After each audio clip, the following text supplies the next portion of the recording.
I'll just share my screen and then we can get started.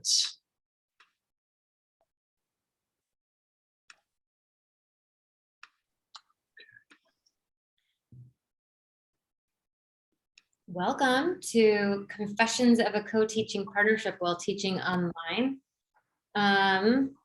Our run through, our kind of progression for this workshop, we'll start with introductions, and then both of us will do a confessional. And of course, we'll talk about our successes and challenges. And then of course, we'll invite you to ask questions should you have any. Okay, so let's jump into our introductions first.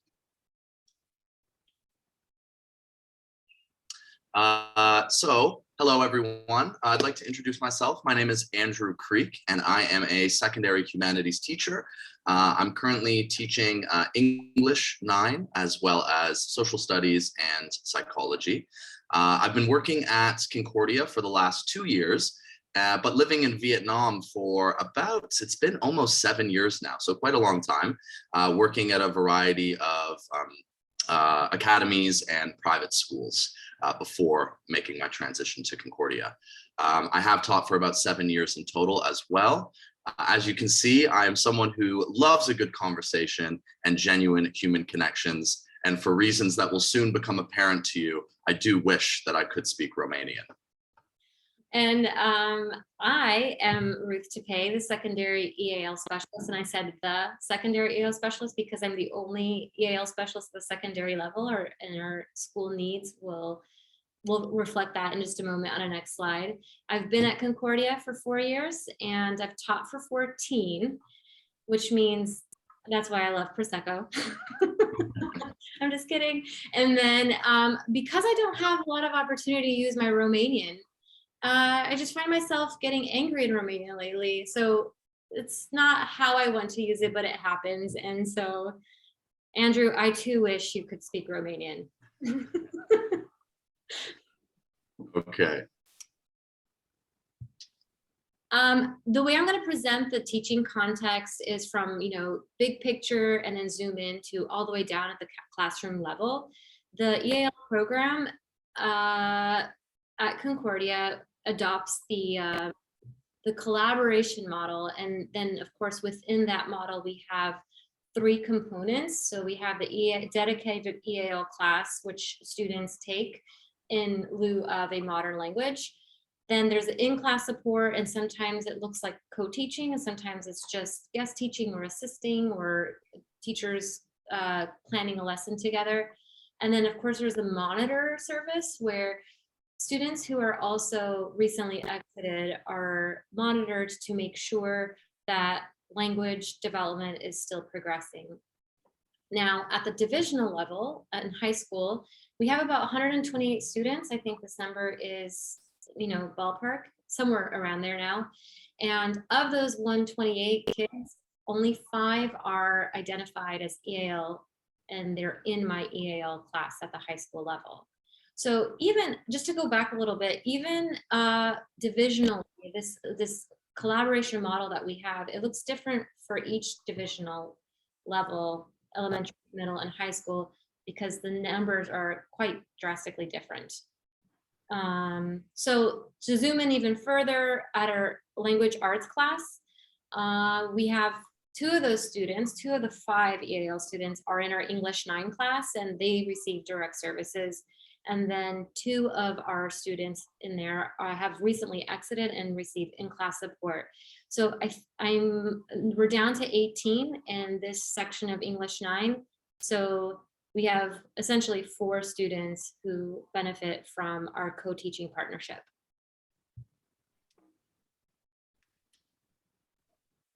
We found this when planning for this presentation, for this workshop, I was totally reminded of the importance of reflection. And this John Dewey quote says it all. If we don't learn from experience, we learn from reflecting on experience. And you'll see later how reflection is been really beneficial to our learning practice, or sorry, our teaching practice, but also in our collaboration with each other. And then the second point is important to me as a specialist because we're constantly learning and reading about what collaboration should look like, what it should be, but it's so hard to have that ideal, and all contexts are very different. So taking what we know is good and good practice and good in theory doesn't always look like what it does in the books. There's so many different things, and so to make it relevant to our experience is something we should all talk about, how differently it looks in all of our schools. And of course, sharing ideas with Andrew has been very helpful to me as a specialist in improving my practice. And helpful to me as well. Yeah. Which leads in perfectly to this quote, because after reading Honigsfeld EL collaboration book, it's been really important to, I'm going to read this quote actually. If you have an apple and I have an apple, we exchange these apples, and then you and I will each have an apple. But if you have an idea and I have an idea and we exchange the ideas, we have two ideas. And so I do think that this, in some of my former experiences as a specialist, it's often the case that specialists take on a coaching role where they kind of, so to speak, impart wisdom and teach them EAL strategies and how to be effective in your instruction for language learners. However, this quote really helps reflect our partnership in that Andrew's not just learning from me, I'm also learning from him, and it's like a two-way street. So I've really held on to this quote. And by the way, it's been argued that George didn't say this, so just for quoting purposes. So what we'd like to do now is just take a little bit of time to give our own confessionals. And that's kind of a theme that Ruth and I both agreed on for this presentation, because a lot of what you're going to hear today are really based in our own experiences through our professional relationship and what we have accomplished and challenged and struggled with for the last couple of years, and particularly focusing on this last year where we had to do all of this in an online setting, which I know is something that many watching this or all watching this have experienced as well and can probably relate to. So we wanted to start off giving these confessionals and talking a little bit about reflections, things that we've learned from each other, and also points of self-improvement where we think that we can improve moving forward. So when I reflect on my experience and our partnership, our teaching partnership, there's a few things that immediately come to mind. The first of which is that this may go without saying, but what is beneficial for educators working together is also beneficial for students. The ideas that Ruth and I are able to share with each other and exchange, and adding different perspectives, both in the classroom as well as in the planning process, I find to be hugely beneficial in improving my own teaching practice. And that translates very well to what the students see as well. The students are constantly hearing more than one voice and seeing more than one perspective.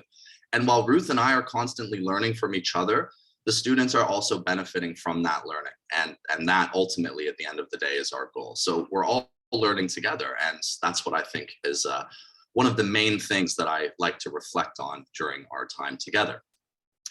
I also reflect on the fact that these types of partnerships are not always easy, and it's hard to forge them at times. I think that anyone, either professionally or personally, will tell you the same thing, that relationships are not easy and you have to work on them. When you have differing perspectives, you have to account for how someone else views something. And it's not always easy, but I think that most people would find it to be worthwhile. It's easy to fall into the trap of this is just how I do things and not actually hearing the voice of your teaching partner.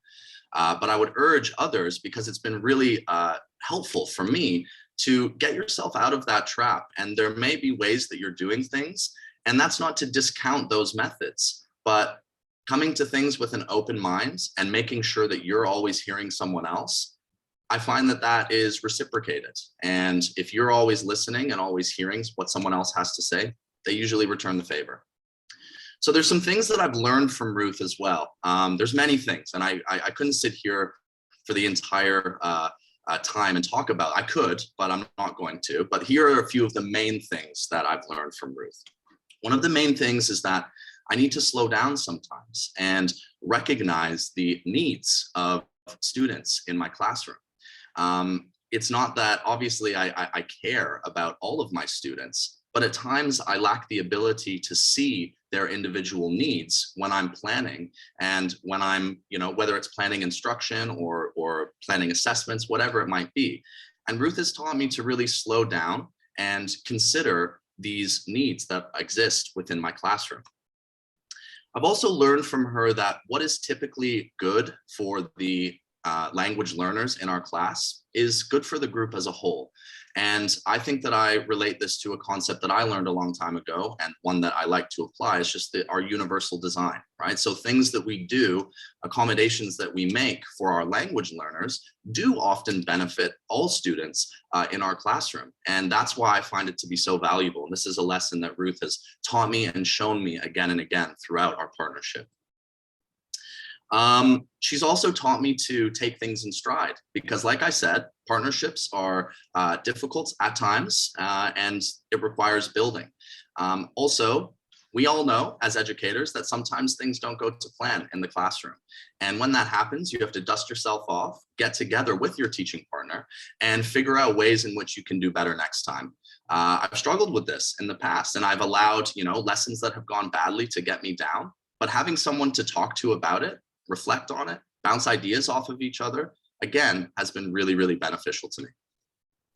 Where I need to improve is, again, related to the partnership that we have and the trust that needs to come along with that. I sometimes have to check myself and put more trust into our teaching partnership. And what I know Ruth is more than capable of doing.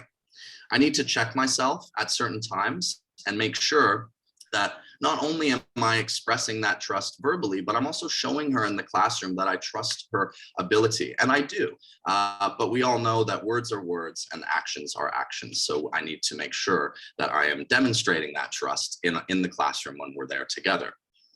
The other thing too, I think I've been pretty good at this, but just making sure that when you have time together to co-plan, when you have that time set aside, honor each other's time, honor that time together. And that's something that I want to continue improving on, and making sure that in our partnership that I'm doing that consistently, that I honor the time that we've set aside together to ultimately benefit the learning of our students. And finally, something that I really want to improve on is more actively advocating for these types of partnerships in teaching. And I hope that what I'm doing here today helps that in some way. Well, to be true to what this is, a confessional, I'm going to be quite honest and share some really difficult things that I struggled with at the beginning of the year. And to give some context, we are in week 30, we just finished week 30. And of those 30 weeks, we've only been on campus 7 weeks. And so, of course, we started online, hence the title of the workshop. And we were on campus for about 3 weeks after Lunar New Year. And then we were back online, and now finally back on campus, I believe forever. But it has been a struggle for me in finding my confidence in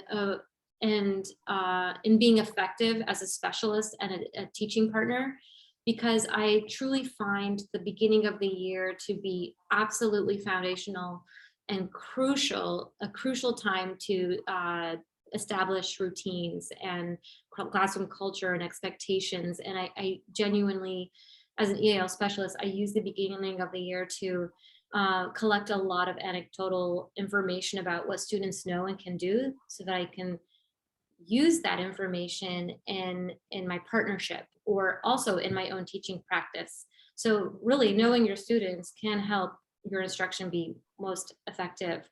But it was really difficult for me because, when you're teaching on a screen and you see faces and boxes on a screen, the reaction is omitted, the immediate feedback is omitted. And so you don't have that, that immediate response, and what did the strategy work? Are their proficiency levels catered to? And so I think I had a difficult time in understanding how to be effective and engage students at their level. And I think with that, I don't know, I doubted my expertise in my co-teaching partnership with Andrew. And I have actually learned quite a bit from Andrew, and it's really humbling to say this because we often say that EAL teachers should be experts in teaching EAL students, but it's really interesting to see how quickly you forget when you get wrapped up into other aspects of your teaching. So it's actually been great. One great thing about teaching on Zoom all year long is that with co-teaching, you have, when one teacher teaches, the other sits and watches. And so I've watched Andrew quite a bit this year, being online the majority of the year. And what I've learned is actually going to go into the box of what I also want to improve myself. And when I say it's a bit humbling, it's because Andrew, I think you don't know this, but the speaking tone with which he teaches is very appropriate, and I find his tone of voice very comfortable. And students can understand when you use specific word choice for content explanation. You've never assumed that students already know something when you're introducing new material, or even if it's review material. It's always approached from this is what we have to know. And I think that in my teaching practice, I want to continue to work on that. So that's something that I've learned very over and over again, because you consistently do that. Another thing that seems to be quite a simple concept, because we're all teachers, but I've seen it applied differently in a much larger classroom context, right? Because as an EAL teacher, you have smaller EAL classes. For example, my class has 5 kids. Our class has 18-ish. And timely feedback. I mean, this is something I think about often in how I want to improve on giving timely feedback. Of course, we all know that feedback is important, but adding the adverb timely, it's just, it's different in a much larger context, where in a small classroom, you can do it on the spot. The pacing is different, it's more relaxed. Whereas in a larger class, a mainstream class, if that's what other schools call it, you have to develop systems and appropriate pacing for this, because it informs the learning progression. And I think some of the things that I would like to improve as I move on to other teaching partnerships in myself is to systematize how we collect data to determine whether EAL students are showing growth. That's one of the things you'll see in our successes and challenges. We've both discussed on how we have been quite focused on the instructional part. And so I want to think about ways in which I could collect data periodically to make sure that students in all contexts are showing growth, not just my EAL class. And then, of course, playing around with the co-teaching model. I think diversifying, how we use this model is going to be great for our students to see, but then also for us, because there's no one way to do it. And I think each classroom has its own specific needs. And I think that that's one thing that I would like to take and move on to whenever I have other teaching partners. So thanks, Andrew. No problem.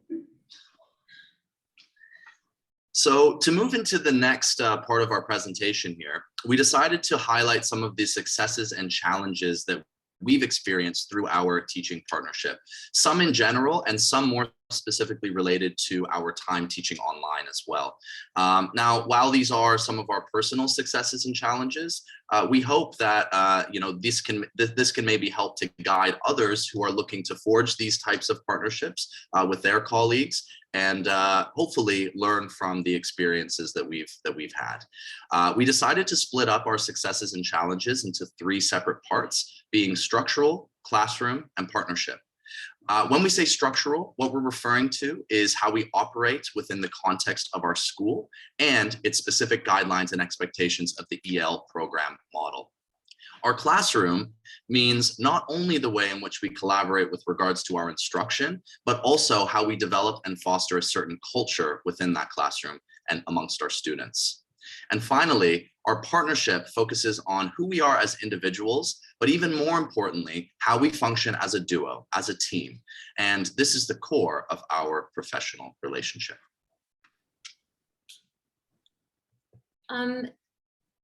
I'm going to bring your attention to the first 2 bullet points in both boxes, because while it says over in the pink box that we didn't have an expectation for collaboration, the EAL program is not well defined at the secondary level, I do believe that our administration has been very supportive in listening to our ideas and giving us autonomy in how we want to support our EAL students.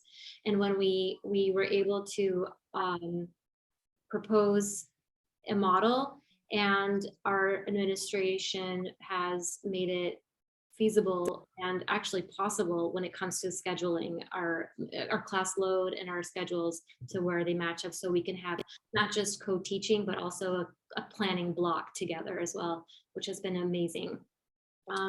Of course, another challenge when it comes to the structural part of the EAL program, I was limited in how many classrooms I could do the same thing with. Typically, if you're on campus, you can just pop into other classes and do student observations, maybe chat with teachers on how students are progressing in their classroom. But online for weeks and weeks and weeks, it's been a bit different and more difficult in that sense.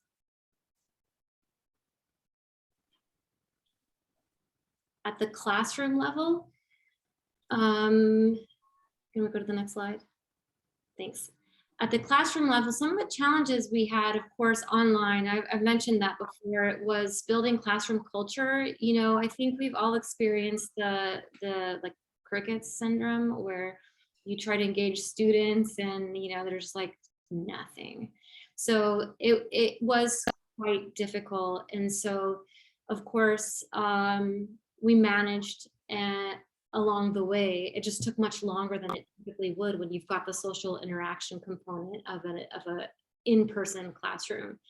And then another challenge we've had was juggling the pacing of content so that students can authentically engage and just really absorb and receive instruction in a way that's comfortable for all learning levels. But the successes we did have is we did in the end develop classroom culture, and we found ways to stop and have community building and to hear all student voices, whether it was, hey, would you rather drink dirty water or whatever it was, with these cool activities that we've done. And so in time it did get there.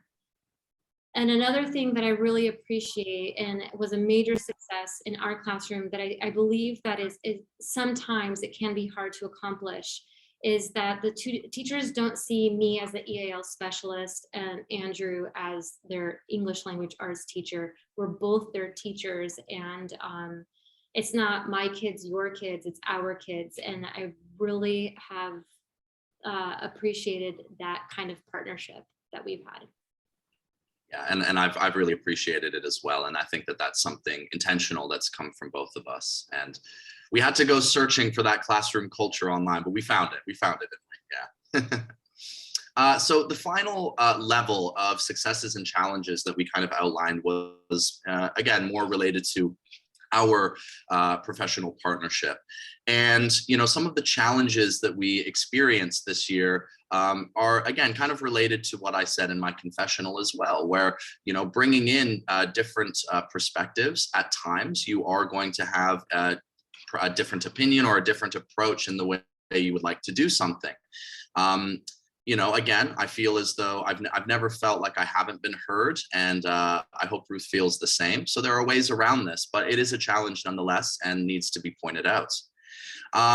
Calibrating assessment of student work and expectations is another challenge that we had, particularly when we were online. And what we mean by this is when we are assessing student work, I think that both Ruth and I would have liked more time and more opportunity to dedicate ourselves to really talking about what the expectations are, and not only what we're assessing, but also how we're assessing it to create more consistency. And I think that that's something to work towards as well. And then finally, this has been pointed out, but I want to do it again, because this year, you know, and the past couple of years for many teachers has been a constant battle of just trying to keep your head above water. And I think that a lot can relate to that. I've heard this from a lot of colleagues and a lot of friends who teach as well. And because of that, a lot of our time was really dedicated to planning lesson preparation, materials, activities, encouraging engagement, assessment, grading, all of those things. And what it meant was that there wasn't as much time left over for reflection or discussion of our individual student needs, or even giving each other constructive feedback.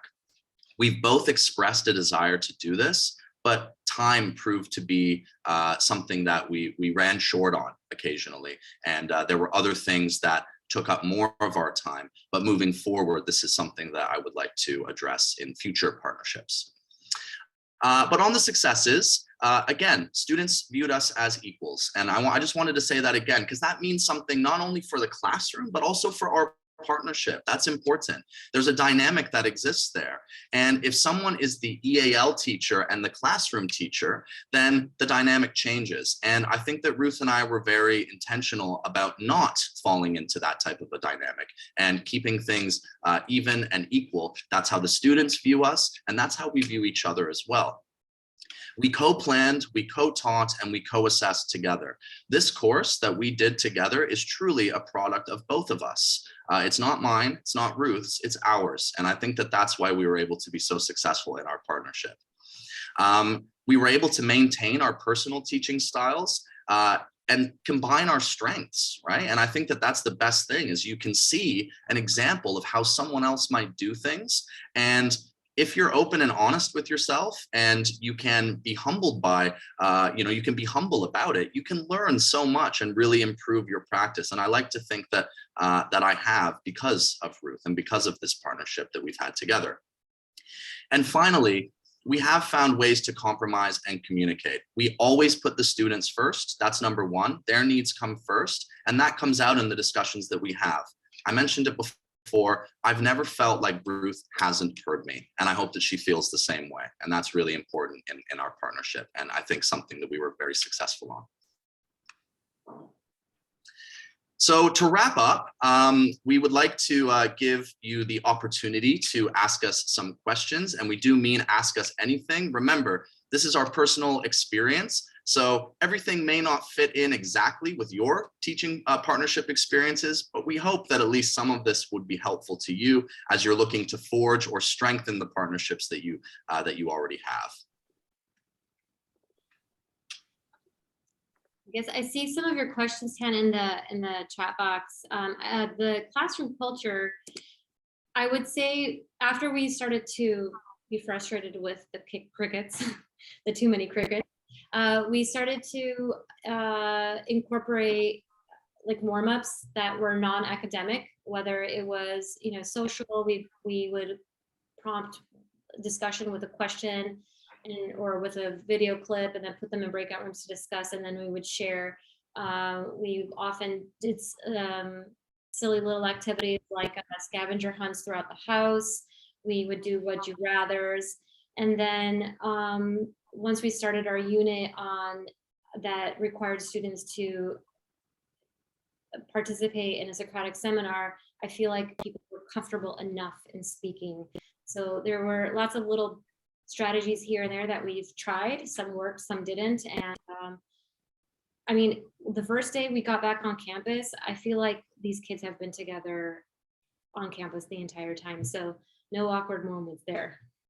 Yeah, the transition was back to on-campus learning was shocking to me. I wasn't sure how it was going to go, but I think that because putting time aside to build that culture, it meant something. And during these silly like non-academic activities, I saw kids moving and talking who I hadn't heard from in a while. So I mean, even just getting them engaged, hearing their voice, letting them know that it's okay to speak, whether being online or in the classroom, it helped. And it was a grind. It took a while to build that, but we got there. And I'm really, that's a huge success for us this year. I was so happy about that, really. I have another question about, sorry I came late. Who takes what role in the class when you're co-teaching? So we do this almost like on a daily lesson. So just to answer the question that was in the chat box too, we meet every first A day of the week, which is a 90-minute block. So we have our co-planning or our co-teaching, and then we have our co-planning the following block. And so when we plan for the week, we decide who takes the lead on which activity, which mini lesson. And I think that actually has been worked quite well for us, because we've one day he takes the lead and one day I take the lead completely. Whereas there are other lessons where he does the introduction part, I do the mini lesson, and then he closes. Or if we're doing station teaching, of course, that looks differently. So we plan for the entire week at the beginning of the week and establish who does what. Yeah, and the way that we split things up, it really does vary, but I think that one of our philosophies is just that, varying the voices that the students hear and the style and the manner in which we present the content to them, or the skills to them. So yeah, I mean, sometimes it is mostly Ruth taking the lead, sometimes I take the lead, and sometimes we're both doing things together for the whole lesson. So we mix it up. Yeah, and I think it also, I think it also is the same for division of labor. Like when we're creating materials, we split that workload up. And do you like send kids in a different, okay, so like you have division of roles, do you send kids based upon those roles? Not necessarily. Okay.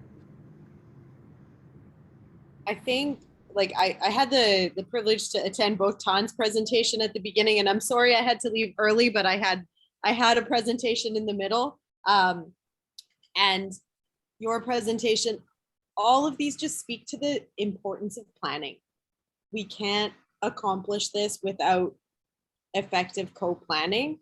And I hope you're okay with this. I want to use the recording of this presentation within my own team, because we're able to now, I just sat with my principal yesterday and looked at the schedule for next year, and we are getting a second EAL teacher in the high school to support, and we have structured co-teaching into it.